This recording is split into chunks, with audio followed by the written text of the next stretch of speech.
Estamos começando mais um programa Ciência e Espiritualidade, organizado pelas Faculdades Integradas Espírita, que está no ar toda sexta-feira às 18 horas, com reprises ao decorrer da semana, e sempre na nossa CWB TV, 5 da NET, no e-mail, no site www.cwbtv.net. E estamos iniciando o novo vestibular agendado das Faculdades Integradas Espírita, com os cursos de Nutrição, Naturoterapia, Biologia, Fisioterapia, Geografia, História e Yoga. E também temos o curso livre de Parapsicologia. O site é www.unibem.br. O telefone 3155-7102. E também temos os cursos de pós-graduação nas áreas de Educação, Ambiental, Saúde e Social. E na pós você pode falar pelo telefone 3155-7107. E vamos falar hoje um pouquinho sobre o sagrado. Falando em pós, vamos falar hoje um pouquinho sobre o curso que terá nas Faculdades Integradas Espírita sobre tradições sagradas. O que é o sagrado na sua vida? Ritualizar é preciso? Para o homem do dia a dia, tão ligado à tecnologia, à internet e vários aparelhos, né? Como se dá o sagrado? Como se dá o rito? Ritualizar, será que é realmente preciso? Para saber disso e várias outras coisas, vamos ter o prazer de conversar hoje com o professor Tinoco. Olá, professor, tudo bom? Olá, minha amiga, como está? Boa tarde a todos. É um prazer estar aqui. Seja muito bem-vindo no nosso programa. Muito obrigado.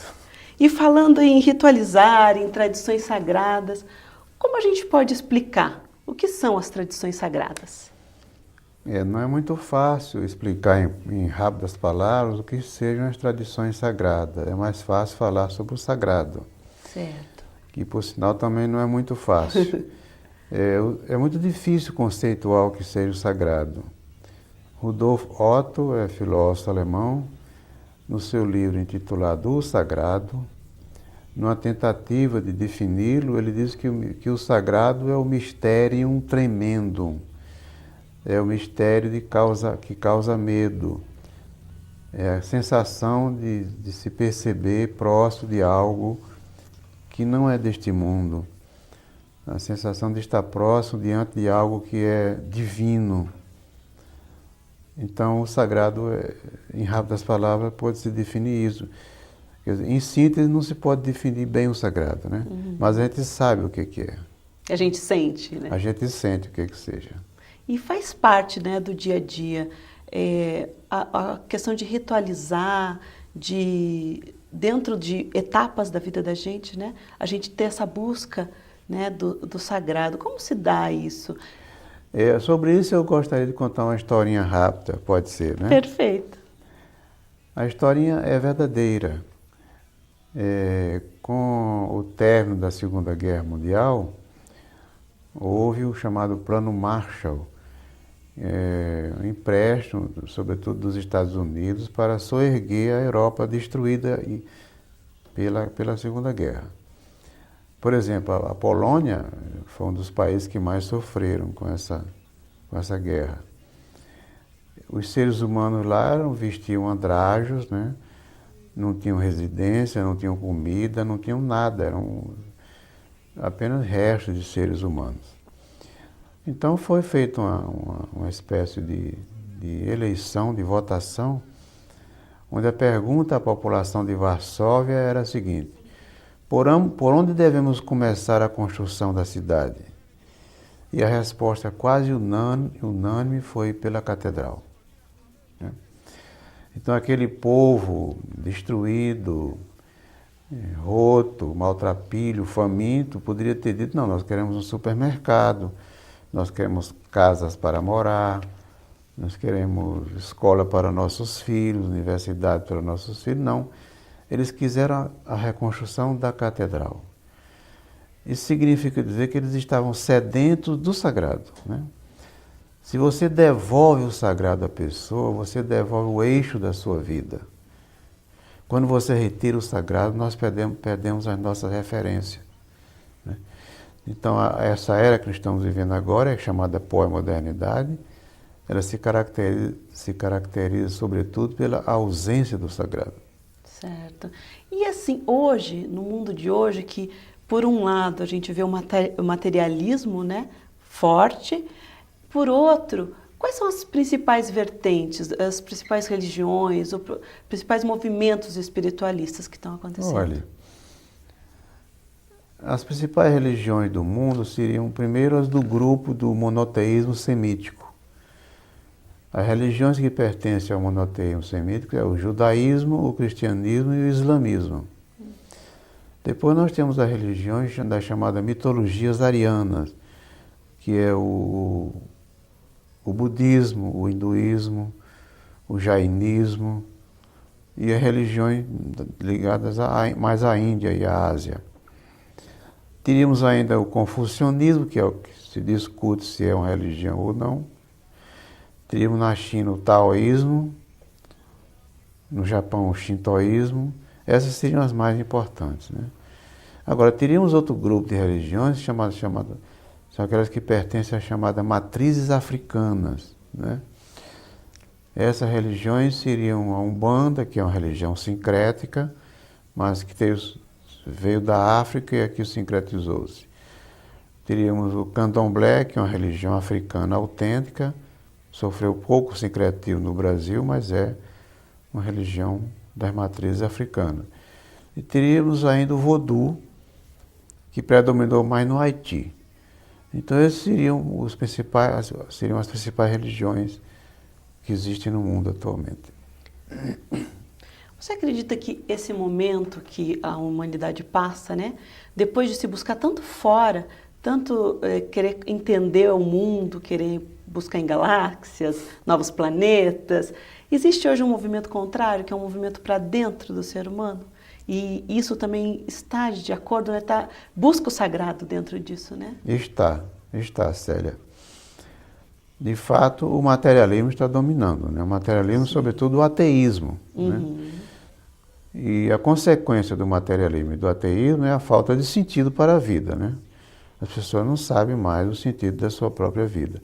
Você está vendo aí o noticiário da televisão mostrando o que está acontecendo com os jovens, o crescimento das drogas, da criminalidade e a impossibilidade da família de lidar com isso, né? Já que o convite feito pelo materialismo é muito forte.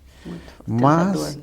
Por outro lado, existe sim um movimento contrário a isso, se bem que minoritário ainda, mas cada vez maior, crescente, onde as pessoas estão retornando ao sagrado, né? Daí cursos como das tradições sagradas da Faculdade Espírita e outras faculdades no Brasil também têm curso de pós-graduação em yoga. Sim. Não só a Faculdade Espírita tem curso em yoga, né, de pós-graduação, mas em São Paulo tem várias faculdades que têm curso de pós-graduação em yoga. E está crescendo muito, né? E está crescendo bastante. A busca, né? A busca está aumentando, sim. A gente vê assim no movimento que está hoje, sobretudo dos jovens, como o senhor já comentou, essa falta, além da falta de sentido, essa vem com uma falta de sentimento por qualquer coisa, né? Porque o material, por mais que você tenha esse apego, ele passa muito rápido, né? Diferente de quando você tem valores mais profundos, né? De fato, você tem razão. Mas eu diria assim, que é muito importante, porque a escola não consegue espiritualizar, né? Mesmo que você esteja num colégio primário, numa escola secundária, de caráter religioso, elas não conseguem espiritualizar.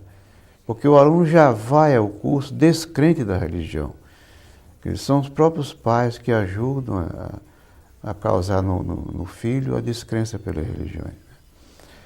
Então, o jovem vai à escola, e se bem que ele possa, quando for o caso, receber alguma formação religiosa, ele não acredita, né? Ele não acredita, porque é importante a gente separar a religião da religiosidade, né? Sim. A religião é uma coisa criada pelos seres humanos, é uma instituição, são instituições humanas que tentam organizar num conjunto de textos considerados sagrados uma determinada religião. Certo. Mas a religiosidade é o impulso do ser humano para o sagrado, né? E esse impulso ele é enorme. É natural do ser humano. É natural. Impulso, né? Se bem que em algumas pessoas predominem outras tendências, mas por mais malévola, por mais materialista que seja a pessoa, lá no seu âmago, ela tem alguma coisa que a convida de forma permanente para procurar o sagrado. O movimento da mídia como um todo, ela traz porque a mídia traz uma crença, né? Sim. Que não é a crença no sagrado, mas é um outro tipo de crença. E isso fica tão forte, né, no mundo, que tudo gira em torno dessas crenças, né? Isso dificulta muito a pessoa até entender o que acontece com ela, porque às vezes chega um momento que parece que é meio constante, a gente vê isso em vários relatos, enfim, que chega um momento que a pessoa percebe, não, peraí, está faltando alguma coisa. Posso não saber o nome do que está faltando, mas está faltando alguma coisa. Com certeza, Célia. É tanto que predomina na mídia, nos noticiários, né, nos jornais, noticiários, a presença maciça de notícias terríveis, né? No entanto, coisas boas estão acontecendo, né? Existem em todos os países do mundo coisas muito importantes acontecendo no que se refere à sacralidade. E essas coisas não são mostradas, né?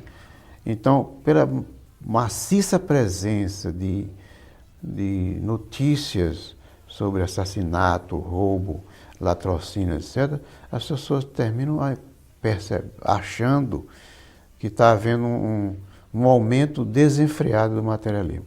Isso é verdade, mas por outro lado é preciso também noticiar aquelas coisas importantes do ponto de vista do sagrado que estão acontecendo no mundo para que as pessoas não percam a esperança. E nem percam o foco, né? Exatamente. Porque às vezes acho que uma coisa está acontecendo mais que outra, né? Mais e não que é outra. a realidade. Não né? é a realidade. Outra coisa que contribui bastante para o aumento do materialismo é a tecnologia, né? Sim. Então, não é nem a ciência, porque a ciência já tem por base, a ciência tem umas crenças que não convém discutir aqui, mas a ciência tem crenças, né? Sim. Alguns princípios em que se fundamenta a ciência são crenças, né? Então, mas a tecnologia, que é a filha mais dileta da ciência, é essa que contribui para o aumento do materialismo. Sobretudo com a proliferação de aparelhos eletrônicos, né? Sim, internet. Como tablets, etc., que as pessoas ficam desesperadas, enlouquecidas para comprar essas pequenas máquinas, e para conseguir isso elas fazem praticamente tudo, né? Mas mesmo a ciência, como o senhor já mencionou, ela também está fazendo um movimento em direção ao sagrado, né? É um movimento lento, mas ela mostra alguns avanços nesse sentido, né? Eu sinto que ela não está separando, claro que ainda é muito distante, mas ela está olhando, pelo menos, né? Mas quando a gente diz a ciência, a gente quer dizer a maioria dos cientistas, né? Sim, porque sim. a ciência é feita por seres humanos, sim. né? Então, quando a gente diz a ciência está se voltando para a espiritualidade, isso implicaria que a gente está dizendo os cientistas estão se voltando para a espiritualidade. Isso não é verdade. Ainda não. Não é verdade.